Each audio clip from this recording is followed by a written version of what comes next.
Hello, I'm Mr. Craven from the NET English Director team, and I'm going to be quickly talking through this quotation from Macbeth. The quotation comes from Act 5, Scene 1. We see Lady Macbeth sleepwalking, unable in her disturbed state to rid her hands of the stains of the blood she helped to shed. The sleepwalking is worth noting. Macbeth insisted, remember, back in Act 2, Scene 2, that he had murdered sleep. The blood that Lady Macbeth imagines to be there comes, obviously, from the body of Duncan. Back in Act 2, Scene 2, it was Macbeth, rather than Lady Macbeth, who was troubled by the blood. "Will all great Neptune's ocean wash his blood clean from my hand?" he asked, only for Lady Macbeth to insist that her hands were of your colour, but I shame to wear a heart so white.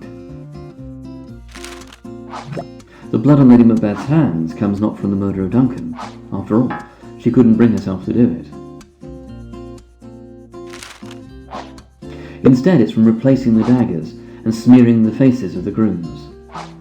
Blood is, of course, a symbol for guilt in the play, and there are additional resonances involved in the fact that the blood here is royal and its family. Duncan, don't forget, is related to Macbeth.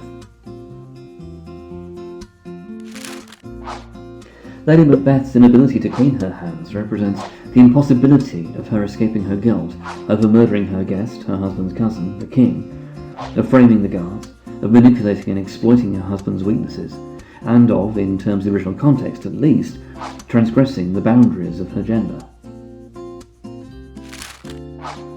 It's interesting that the hands can ne'er be clean, never, as in throughout all remaining time, therefore also connoting the ideas of the afterlife, judgment, heaven and hell, and so on.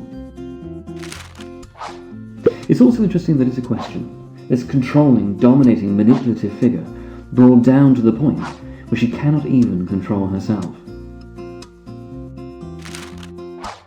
And don't forget that in the context of the time, her madness would also be ascribed to her gender.